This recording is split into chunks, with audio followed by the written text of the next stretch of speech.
Et si accepter l'inconfort aujourd'hui ouvrait enfin la voie à l'émancipation économique de l'Afrique? Cette question dérange, mais au Burkina Faso, elle devient incontournable, brûlante d'actualité, comme une braise sous la cendre qui ne demande qu'à embraser tout un continent en quête de renouveau.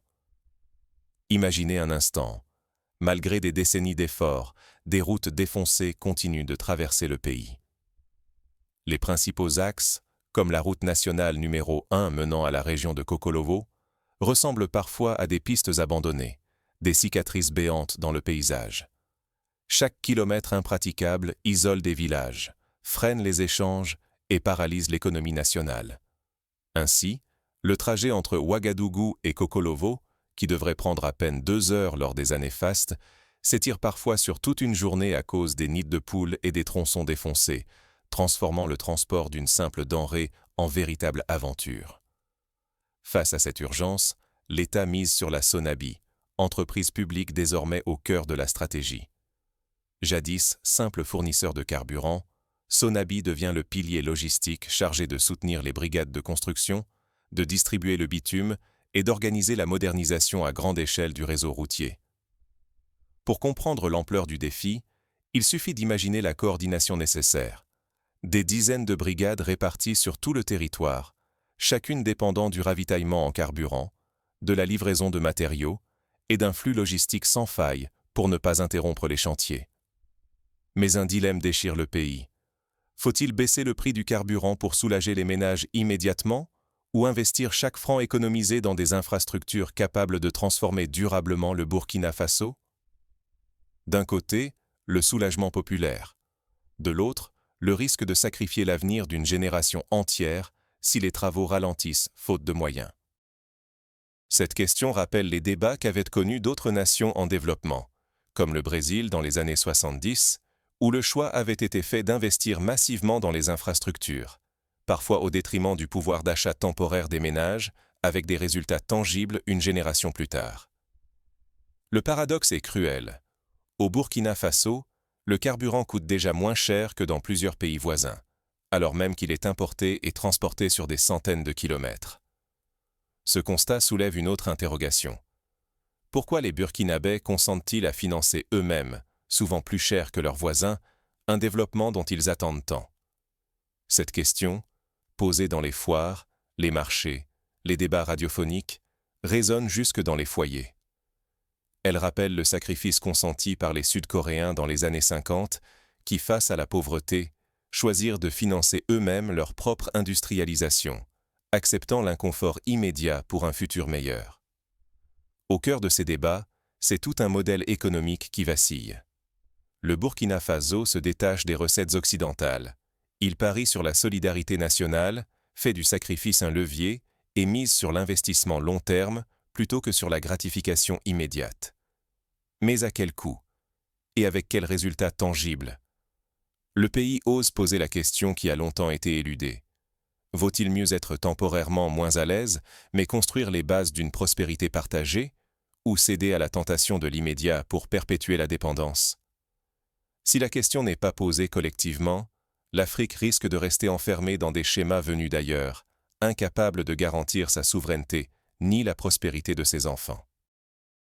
L'histoire regorge d'exemples où des choix économiques dictés de l'extérieur ont conduit à des impasses, de la Grèce sous tutelle financière dans les années 2010 à certains pays d'Amérique latine dans les années 90, où la privatisation à outrance a fragilisé le tissu social.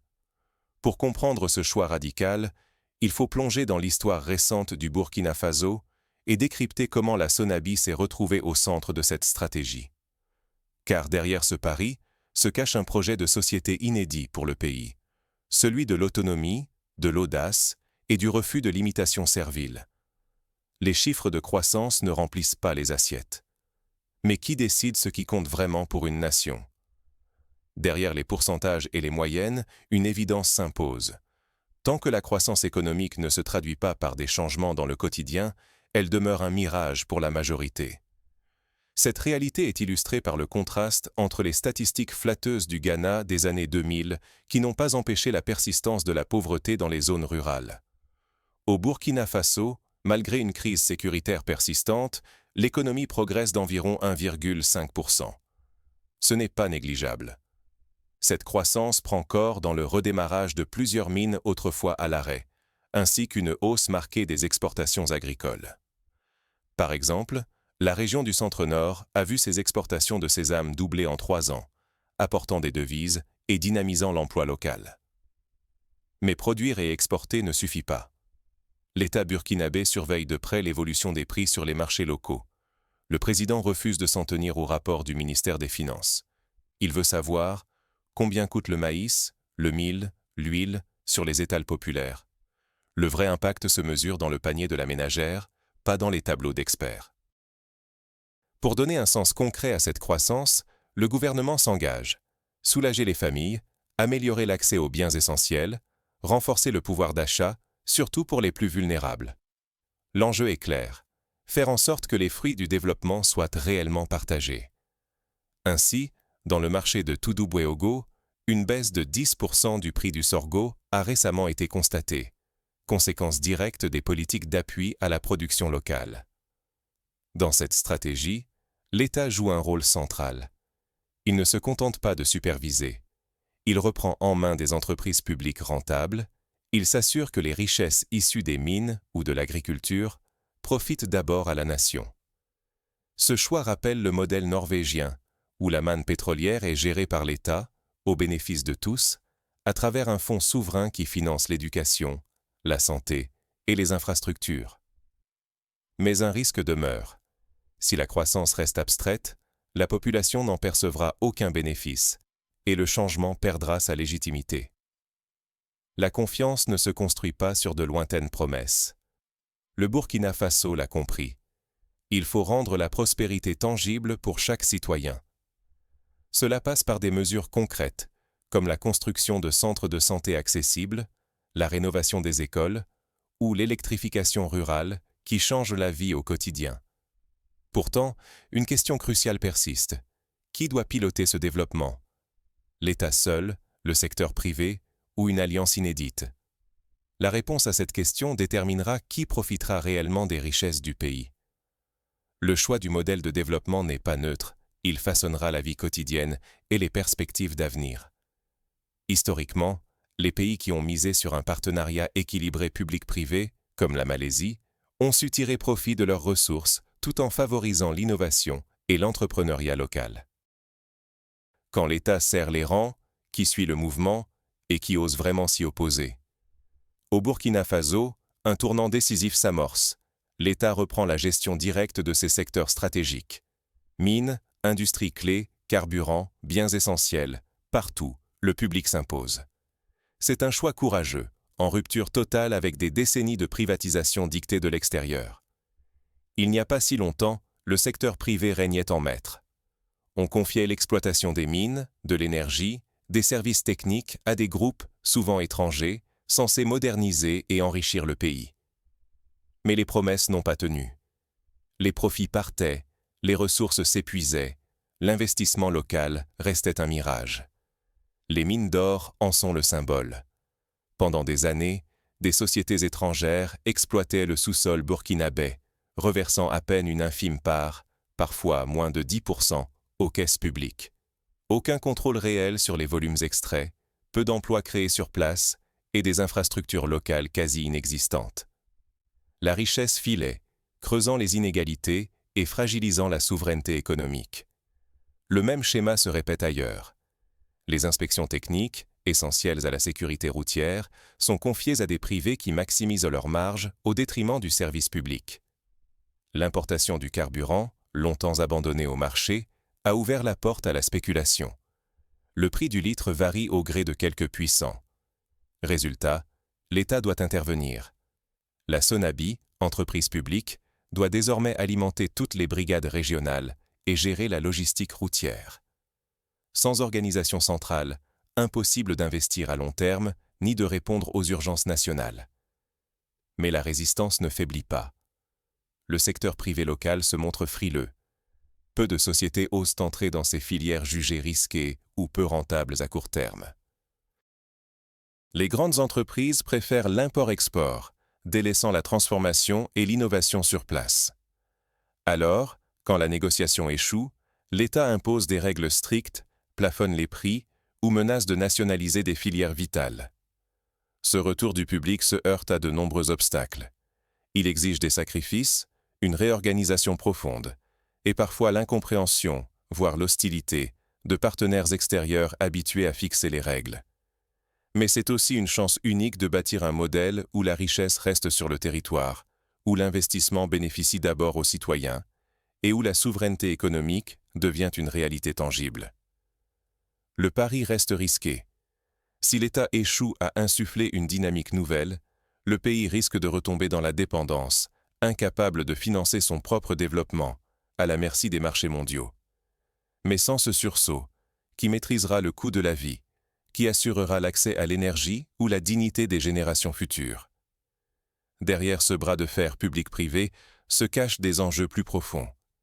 Il s'agit aussi de transformer les mentalités, de repenser la formation et la façon d'enseigner l'économie aux jeunes Africains. Apprendre à créer, à réguler, à investir localement. C'est là que se joue la prochaine étape de la transformation. Mais reprendre la main n'est qu'un début. L'État doit maintenant prouver qu'il peut gérer, innover et convaincre toute une société de suivre sa vision. Pour cela, il s'inspire de modèles hybrides, combinant la discipline de la planification centrale et la souplesse de l'initiative privée, comme l'ont fait la Chine ou le Vietnam à leur manière.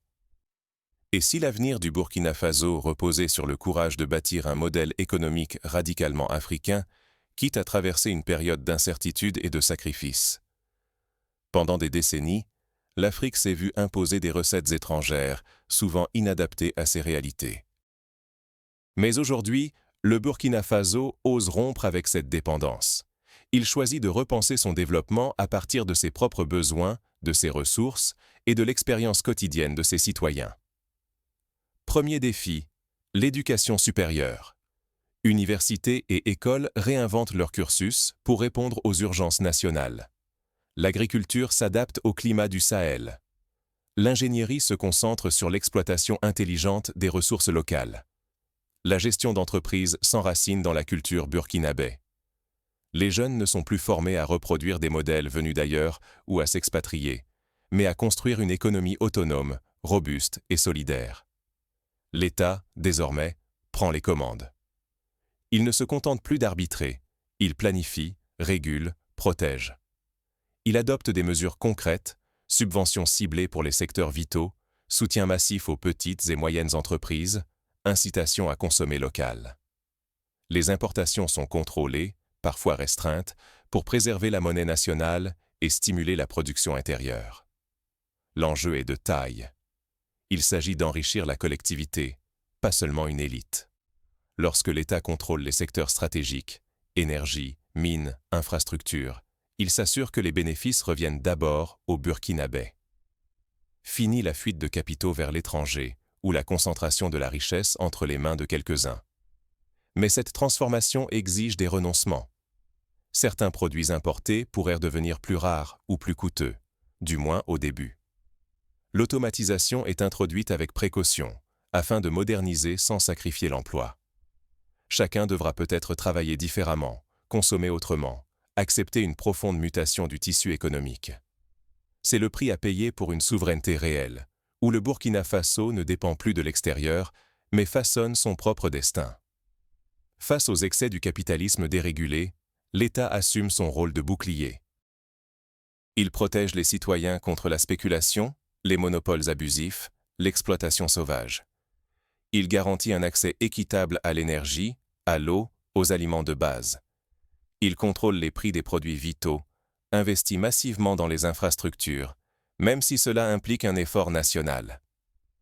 Le danger, c'est le retour en arrière si la volonté faiblit.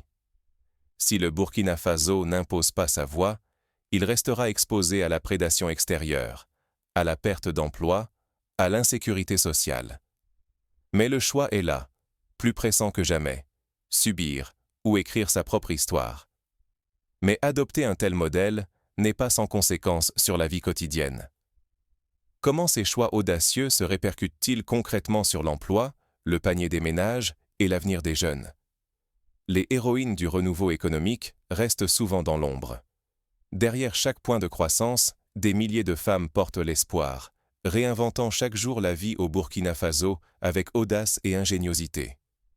Aujourd'hui, l'État réoriente ses priorités et place l'emploi féminin au centre de ses politiques. Des villages aux quartiers urbains, une effervescence nouvelle gagne le pays. Des ateliers de savon, des unités alimentaires, des coopératives animées exclusivement par des femmes surgissent et prospèrent. Mais l'audace ne s'arrête pas là. L'État fait le choix décisif d'acheter la production locale, injectant confiance et ressources directement dans le tissu économique national. Ce geste stratégique encourage l'initiative individuelle tout en consolidant le marché intérieur. Peu à peu, ces efforts accouchent d'une génération inédite de petites et moyennes entreprises nationales.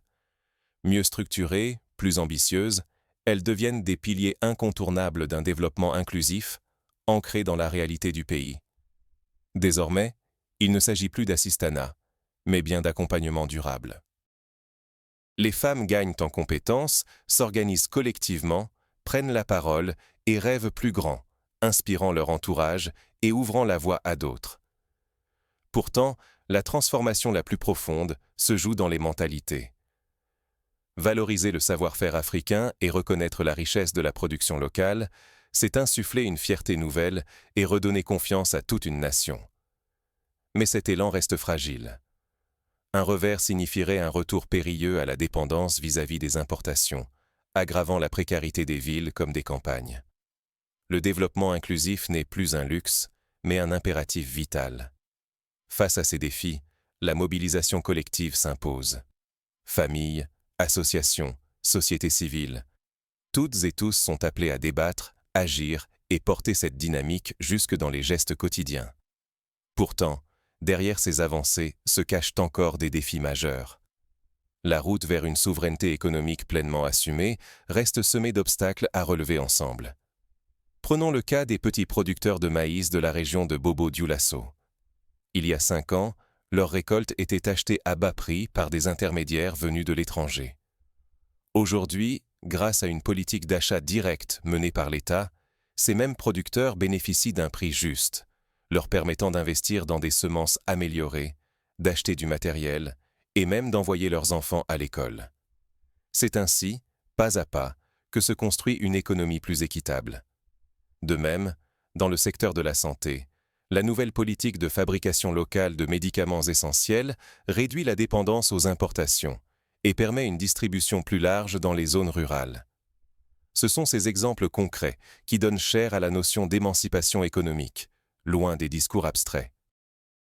Dans le domaine de l'énergie, le Burkina Faso investit désormais dans le solaire, tirant parti du climat sahélien pour produire de l'électricité abordable, réduire la facture énergétique nationale et créer des milliers d'emplois dans la filière verte. Ce choix, inspiré du Maroc qui a construit l'une des plus grandes centrales solaires d'Afrique, démontre que l'innovation peut s'enraciner dans les réalités locales tout en ouvrant la voie à la modernité. Sur le plan des infrastructures, la construction d'un nouveau barrage dans l'est du pays, géré par une société publique, illustre la volonté de garantir l'accès à l'eau pour tous, un enjeu vital dans un contexte de changement climatique. Les villages bénéficient d'irrigation, la production maraîchère augmente et l'exode rural ralentit. Mais la réussite de ce modèle dépend aussi de la participation citoyenne. L'État encourage la création de comités locaux de suivi des projets, favorise la transparence budgétaire et ouvre des espaces de débat. Chacun est appelé à se prononcer, à contrôler l'usage des ressources, à proposer des solutions. C'est ainsi que la démocratie économique prend sens, que la confiance se tisse et que la légitimité de l'action publique s'affirme. Enfin, il est essentiel de rappeler que le chemin vers l'émancipation économique n'est ni linéaire ni facile. Les résistances existent, à l'intérieur comme à l'extérieur. Mais chaque avancée, chaque réussite locale, chaque geste de solidarité contribue à bâtir une Afrique debout, fière et maîtresse de son destin. Et vous, seriez-vous prêt à briser les chaînes du passé pour construire une Afrique nouvelle? Cette interrogation n'est pas un simple exercice intellectuel. Elle s'adresse à chaque citoyenne et chaque citoyen, ici et maintenant, face à une décision historique. Car se contenter du statu quo, c'est choisir d'accepter l'exclusion du continent africain du progrès mondial. C'est condamner des millions d'enfants, de femmes et d'hommes à une vie marquée par la précarité, la dépendance et la frustration de voir leur destin se jouer ailleurs, loin de leur contrôle. Le Burkina Faso, par son audace, a décidé de ne pas subir. Il prouve qu'il est possible de reprendre la maîtrise des ressources vitales, d'inscrire l'État au centre de la stratégie économique et de concevoir un modèle où chaque décision sert d'abord l'intérêt de la majorité. Mais cette voie n'est pas sans prix. Accepter la transformation, c'est parfois renoncer au confort immédiat, consentir à des efforts collectifs et croire que la souveraineté et l'autosuffisance sont des conquêtes, pas de simples slogans. Cela demande persévérance, solidarité et ambition nationale. À travers l'histoire, ceux qui ont changé leur sort ont toujours osé défier les modèles dominants. Aujourd'hui, la question fuse.